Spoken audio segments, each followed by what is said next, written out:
అందరికీ నమస్కారం అండి. కార్తీక మాసం చివరి రోజు పాడ్యమి రోజుకి ముందు రోజు నేను ఇలాగా ఒత్తులు సిద్ధం చేసుకుని ఇలా ప్రమిదలు అయితే పసుపు రాసి బొట్లు పెట్టుకొని 365 ఒత్తులు ఉంటాయి కదా, అవి ఆ చివరి రోజు కూడా మనం వెలిగించుకోవచ్చండి. నదికి వెళ్తే నదిలో వదులుదాము, లేదంటే ఇంటి దగ్గర అన్నట్టుగా ప్రిపేర్ చేసుకున్నాను. ఎందుకంటే ఇక్కడ రాజమండ్రిలో వర్షం జల్లు తుఫాన్ లాగా, తుఫాన్ కాదు మామూలుగా వర్షం గాలి ఎక్కువగా వేస్తుంది. అందుకని ఇంకా అలా ప్రిపేర్ చేసుకున్నాను. జాంకాయలు అయితే పంతులు గారికి తాంబూలంలో ఇవ్వడానికి స్వయంపాకంలో తాంబూలం అయితే ముగ్గురికి ఇస్తానండి, వాళ్ళకి ఇవ్వడానికి అయితే తెచ్చుకున్నాను. పసుపు కుంకాల ప్యాకెట్లు కూడా ఇస్తాను, ముగ్గురికి తాంబూలం సర్దుతాను. జాకెట్ పీసు, పసుపు కుంకుమ, అరటిపళ్ళు, జాంకాయ అలాగా ఈ కోన్లు కూడా తాంబూలంలో పెట్టిస్తాను.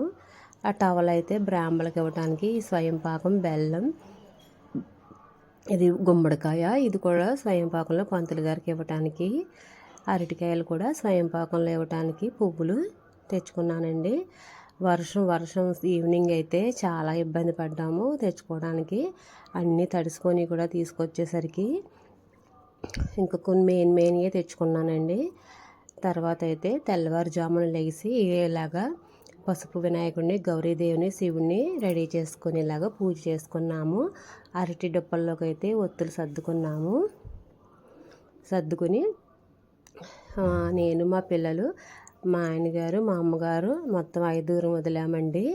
అసలు యాక్చువల్గా అయితే నదికి వెళ్దాం అనుకున్నాను. మా అమ్మగారు అయితే నదిలో వదలడానికి, గోదావరిలో వదలడానికే వచ్చారు. కాకపోతే వర్షం కదా, ముందు నైట్ అంతా వర్షము, బాగా చలిగా ఉంది. ఇంక మా అమ్మగారు రాలేనన్నారని సరే అని ఇంటి దగ్గర తులసమ్మ దగ్గరే వదులుకున్నామండి. అందరము ఇలాగా చక్కగా వదులుకున్నాము. కార్తీక మాసంలో ఇలా చేసుకున్నానండి. సర్వే జనా సుఖినో భవంతు.